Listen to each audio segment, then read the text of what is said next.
Hey everyone, welcome to Occult Perspectives. You know, at this point, I probably need to come up with something a little more interesting than that to say, but I don't want to spend too much time on the production quality of my videos or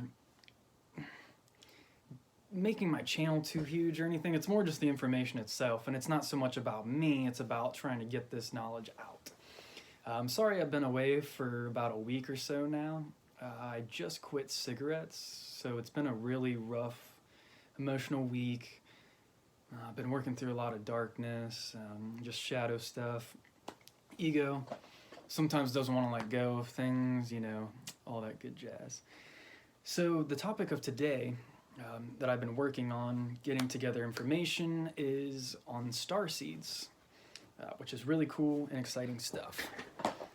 So, let's see here. I'm basically going to be using for this presentation two different references or resources, and the first one is an online Gaia article. It's called "Am I a Starseed? Starseed Types and Characteristics Revealed by Paul Wagner." And that's a really good one. It's about like a 15 or 16 minute read if you just want to read the summary of all the starseeds real quick. And I will also try to remember to post these in the description below in this video. And the other resource was Dear Damaste is her YouTube channel. Dear, all caps, and then Damaste, Damaste, and I'll post this as well. And the name of her video is "Which Alien Starseed Are You?" Pleiadian, Arcturus, Sirius, Orion, Andromeda, Lyran, pick a card, tarot. Okay.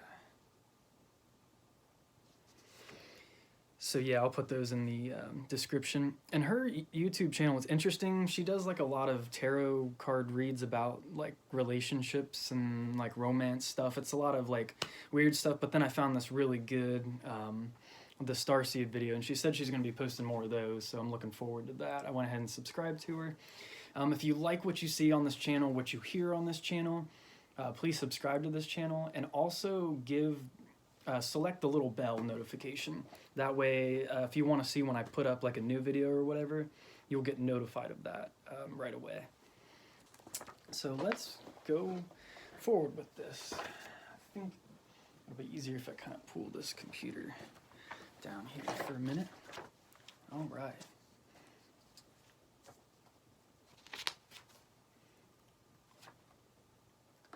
Am I a starseed? So, what's interesting about the whole starseed idea is that it's like a multi-dimensional thing. It's not just a linear time. You know, this could be referring to past lives, future lives. We might have been starseeds in past lives. We might be starseeds in future lives, and we might be starseeds in this life. We are stardust, with there being 1 billion trillion stars in the observable universe. And this just gives, you know, basically, it's like statistically impossible for us to be alone in this universe. It's just not, there's too much going on out there. It starts out the article, you know, have you ever looked out at the night sky? Have you ever like felt that you might be connected to another world? You feel like maybe you're homesick, you come from one of these stars. This is a feeling that a lot of people get. Yeah, here's the statistics. It's estimated that there are over 10 billion galaxies in the known universe. Many say that there are over 100 billion stars in the Milky Way, which is our home galaxy. And that's just our home galaxy alone. And that's just 10 billion galaxies in the known universe. So when you piece that together in the equation, it looks something like, what is this, 10,000 million, 10 billion stars times 100 billion equals, yeah, I can't even read that number. It's so high. But yeah, they say that's 1 billion trillion stars in just the observable universe alone. So yeah, we're we're not alone, you know. And the whole concept of star seeds, whether or not like these specific species that we're talking about are or aren't real, I believe that archetypally it makes sense that they are real, because I see these personalities and kind of like patterns show up in a lot of people. I connect with a lot of these starseed species. I feel like maybe I've come from some of these places, or I've been there before. Let's see. Yeah, I mean, everything's like fractals anyway. We were talking about, you know, it's not always linear. It's everything flows. It's like sacred geometry. Everything's connected, essentially.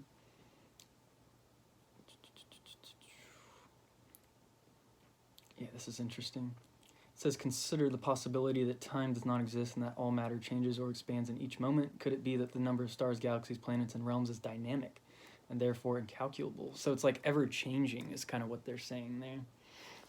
Let's try to get through some of this so we can go ahead and get to the actual starseed races or species. We could live in any of these places, and we could have lived in any of these places. Billions of galaxies, realms, and universes to explore. Simultaneous timelines. There's so much just going on like at once.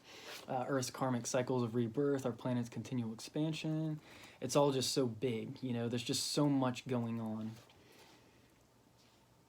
Starseeds are arriving to assist or to benefit.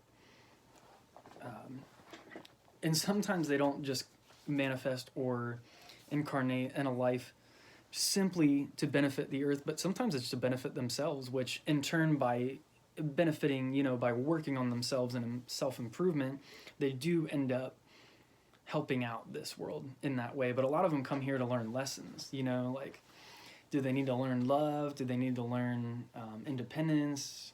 Do they need to learn to be humble? Like, these are all things that, you know, just like a human experience, a normal human experience, the starseeds.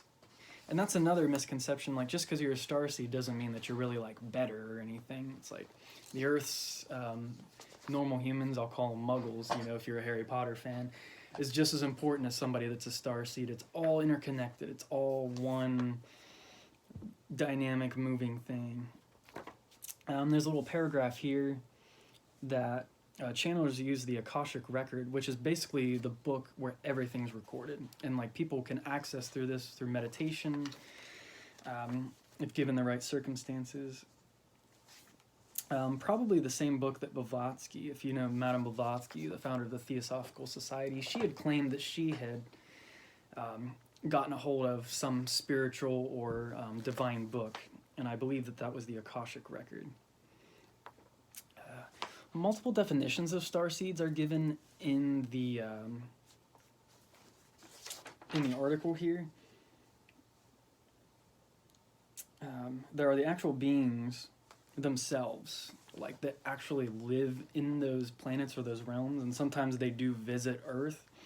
And then those who have incarnated or manifested here in a human physical body to help the evolution process, bringing us out of outdated paradigms. It seems as though you can become a starseed at any time, and you can kind of lose your starseed abilities too, from what I've read. So one day you might just kind of, the spirit or overwhelming feeling may overtake you, and you feel like you've suddenly downloaded your true life's purpose. Like you've finally connected with the starseed energy that has always been like hidden or lying dormant within you.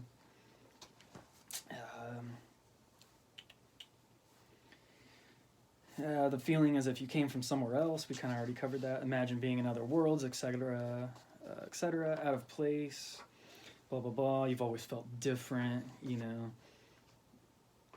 Some come to help us evolve, and others have a darker mission. I think that pretty much covers the whole introduction before we go ahead and get into the actual races and stuff. All right. Yeah, that'll do for now. All right. So the first race I want to cover is the Sirians. And I've got Google Images pulled up here too, because I want to show you some pictures so you have something, kind of a concept in your mind, or an idea So the Sirian starseeds. Here's one of the images I'm getting right there. Blue-headed alien. I've seen some that look like that. Yeah, there's a couple Sirian-looking guys right there. You know, there's a picture of just like what looks more like a human playing woman.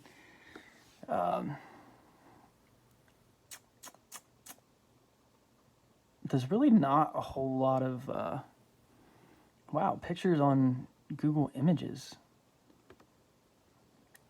I wish I had the one picture that that one lady had on her YouTube channel. It was a really good.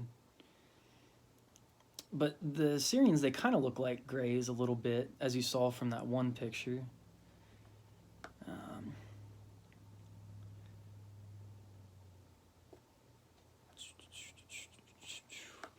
Yeah, from pictures that I've seen, kind of that upper right-hand corner, if you can see that right there, that blue guy, that's kind of what the Sirians' overall vibe I get from the pictures that I have seen.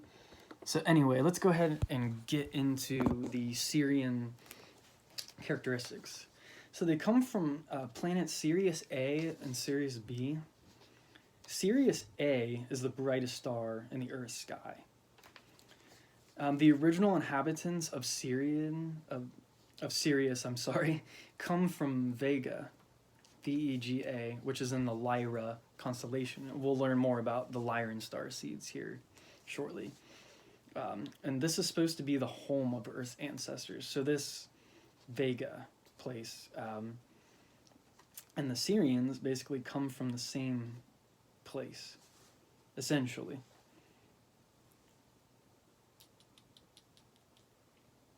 Sirius B is smaller. So you've got Sirius A, which I think is where most of the Sirians come from, and then you've got Sirius B, which is smaller, and it has like some water beings on it. If I go ahead, let me pull that article back up just real quick. Does it go into that? Like the Mer people and the Mengu?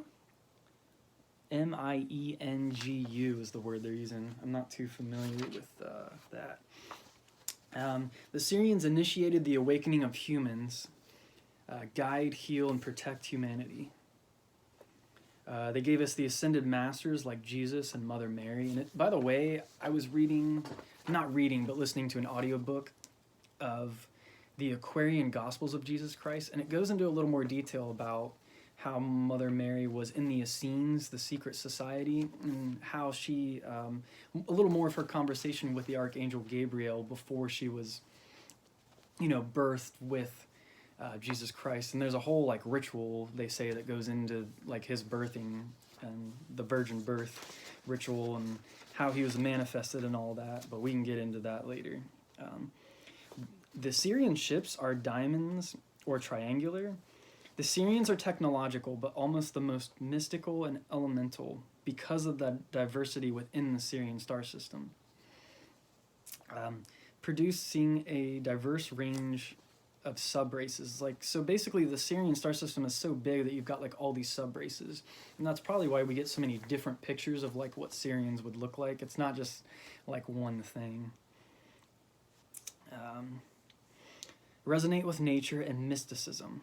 Highly curative minds. Very focused and determined. Wise beyond their years.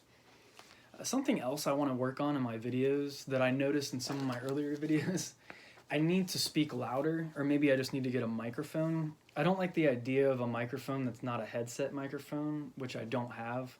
I do have a microphone that's used for singing, but I don't really want a microphone stand here. I don't want to have to worry about holding myself up to the microphone and speaking into it. So I'm just going to stick with my natural voice. I'm going to try to speak louder so that you can hear me. I'm continuing on with the Sirians.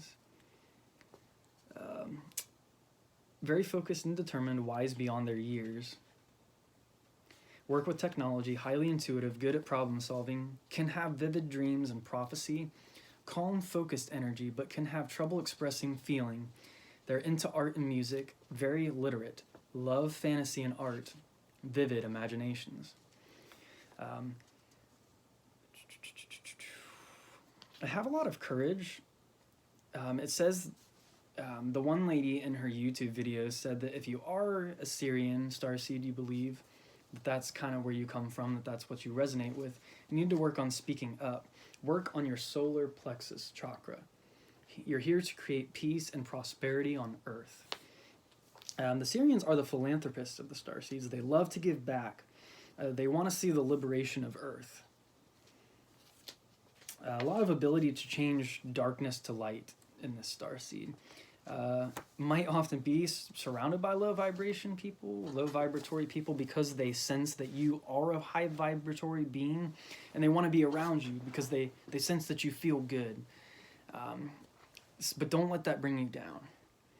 Before understanding the true love that you have in your life, you might go through a lot of darkness.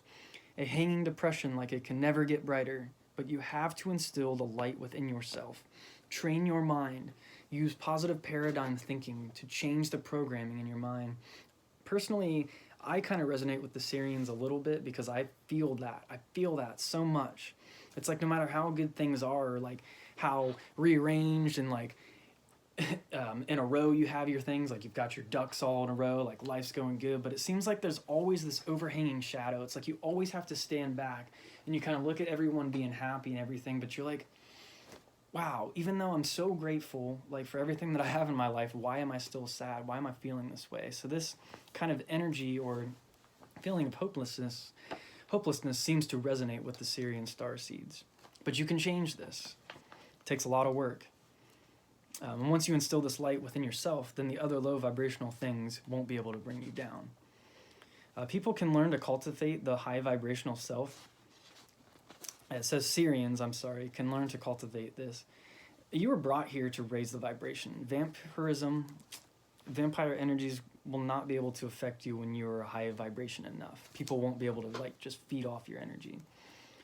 Sirians might see animals in dreams. They may have pets. Or if they don't have pets, they might even just have like a tree or playing outside or something that they resonate with. They just like to be around life. Here to uplift humans and helping Gaia in the process. A lot of Sirian starseeds tend to be like hippies, or they have the natural vibes because of the connection to Earth, that Mother Gaia. It seems like they really have that kind of archetypal energy. Alrighty. We're already like 18 minutes into this video, so I'm going to see how many more starseed species I can get through. I've got a lot of information that I've accumulated here. I'm glad I've just been able to bring it all into one place and I can get it out to you guys. The Pleiadians. All right. Hopefully it's a little easier to find a picture of the Pleiadians. It should be. I'm going to show you a picture of that before reading off the characteristics to you. That way you can kind of get an idea. Yeah, the Pleiadians tend to have like more of this kind of like Nordic vibe about them, like kind of blonde hair, blue eyes. It doesn't have to be, but a lot of the depictions are that way. There's a big X through that picture. I don't know why, but there's a lot of little good visualizations of the whole idea of the Pleiadians. They kind of have like this angelic like look about them. Yeah, there's another one right there. Anyway, yeah, let's go ahead and get into the characteristics of the Pleiadians. So the Pleiades is a star cluster, and it's also known as the Seven Sisters, Messier 45, and the Eye of the Bull, and it's found within the constellation of Taurus. So the Pleiades is basically this star cluster, and what's interesting, and I didn't know, that is if you look at the Subaru logo, yes, the car company like Subaru, that's literally what it is. It's the Pleiades star cluster. It's what makes a Subaru a Subaru. Subaru means united in Japanese, and it describes how the Pleiades constellation is a unification of stars through the use of that name, Subaru. The Pleiadians are the record keepers of Earth, and they claim that the planet is more than 600 billion years old. That's so old. That's like, it's crazy to think that, but like what we've been taught in like mainstream modern science and stuff, yeah, it's been so much disinformation. Like they either don't know because they haven't been taught like right, to open their minds. There's a difference between being a scientist and following the religion of scientism, not Scientology, scientism. Scientism is where you feel like the facts have already been created, but science is an ever-working art. It's like that's why we have the scientific method, you know, so we can test things and then prove old theories wrong and prove new theories right, you know, and even then it's still a theory. It could be changed, you know, in the future. So science should be this ever-fluidic thing that's trying to teach us new things through accumulating new data. If we study things like the Hermetic laws, we'll always have, like, we'll understand what those, you know, immortal laws are that transcend all time. But science is more like the, like observing it from like the quantifiable level, if you will. Sorry, I'm getting off track. The Pleiadians are also matriarchal rather than patriarchal. So they're like better in touch with their emotions. They seem to be a lot better balanced, you know, than humans, of course, because they're, it says like humans, but they're more emotionally and spiritually evolved. So they're very like humanoid. They're helping Earth to evolve, and they're guiding and healing. They have very light skin, as we saw on there. Sometimes they can almost appear albino, white, like everything, white clothes, like just this kind of angelic, serene, very pretty or very handsome, usually blonde hair, angelic looking or elvish, and they're almost kind of like Nordic aliens, and there might even be a connection between like Nordic descendants here on Earth, and maybe there's a connection between the Pleiadians and the ancient Nords or something. I'm sure it's all very connected. You know, it's hard to say which starseed or what exactly went down. Their ships are sphere or oval shaped ships, circular. They love to heal. They're very intuitive, good communicators and listeners. People feel joy around them. Often feminine energy, definitely physical beauty. Normally a mystic. Love nature, have animals around them. Kind and loving, youthful energy. Something interesting about the Pleiadians is a connection to dolphins, water, and they have like a mermaid type energy. And what's funny is my girlfriend, her daughter, has this laugh, and it's kind of like this dolphin laugh, and she's always felt that her daughter, and her name's Nova too, which is kind of cool, has this connection with the Pleiadians, and I can sense that too. I can kind of see it in her. She's got the blonde hair thing going on. You can kind of see it in the eyes, but she has like this dolphin laugh. Like it's very just fun, playful. She's a fun human being. So yeah, that mermaid energy, natural peacemakers, can even have an Asian look about them sometimes, but not necessarily the case. So that the dear Damaste on her YouTube video, she said if you are of Asian descent and you feel like a connection with the Pleiadians, you might have like a real connection there. Pleiadians, you know, they're going to face a lot of Earth trials. And this is where I really resonated with the Pleiadian starseeds too. You know, I feel a connection with a lot of the different starseeds. There's not just like one that I really resonate with. I don't know for sure if I am connected, you know, to them through any kind of lineage or anything like that, but it doesn't really matter, I don't think, for me anyway. I still feel the connection, the energy. We are connected. But it says they face a lot of Earth trials. It's not always going to be easy for you. There's so much darkness to work through before you awaken your soul, and I can definitely connect to that. Come to Earth to experience human experiences, which is interesting. It's like these higher intelligent beings, but they want to come here to know what it's like to be human.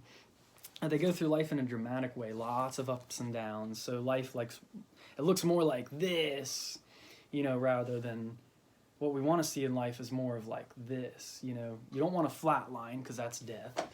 You want more of a wave, like a crest, but you don't want it to always be like a roller coaster, just up and down. A traumatic experience or like a traumatic love during younger years a lot of the time is what the Pleiadians can experience. Not necessarily, but that's kind of like the vibe that she was explaining in her video. It's a very powerful starseed. You must awaken and remember who you are. Remember, as Mufasa says, remember who you are. You are the diamond in the rough that must be uncovered. So it's like you have to shed away like all this crazy stuff sometimes before you get to the diamond. But you are the diamond. You are beautiful. Every single one of you are beautiful. But this seems to be more the case with the Pleiadian starseeds. They really have to uncover a lot of stuff. Tend to bloom later in life. Perhaps they were shy or secluded. Very much the butterfly emerging from the cocoon type energy. You can unlock a lot of the true Pleiadian understanding and love by undergoing the trials here on Earth. And the more you will unlock this true Pleiadian understanding, the longer you're here to have these experiences on Earth, these kind of sometimes painful experiences, but they teach us a lot. Perhaps need to release control issues, OCD, detail-oriented. I can definitely relate to that sometimes. Sometimes we just gotta let go of stuff that doesn't serve us or we can't really change. We can change the vibration that we're going into. We're here in the now. We need to vibrate, where we want to go, not focus on where the vibration was, because it's not existent anymore. Really, it's just a perception of our mind from that point. That's getting into a whole different topic. I have a bad tendency to do that. And they say with this OCD and this detail-oriented persona, be more of a yes person. Just be happy and go out and have experiences, and just try to open yourself up. I need to work on that more because I've been kind of sheltering and secluding myself lately. This video has gotten pretty long already. It's 27 minutes. I'm going to go ahead and end it, but I want to thank all of you for watching this video. I'm going to do at least one more video on starseeds in the very near future. If not 2 videos, I might need to do 2 videos to get out all the information and the insight that I want to. Remember, once again, I'm not telling you, what to believe or, this is called Occult Perspectives. I'm just here to give you my perspective. I want to hear your perspectives. We're all one giant human, maybe non-human family. We're all connected, so it's all about love in the end. I guess with that, I will go ahead and end this video. So, peace and love, everybody. Take care, and I'll see you next time.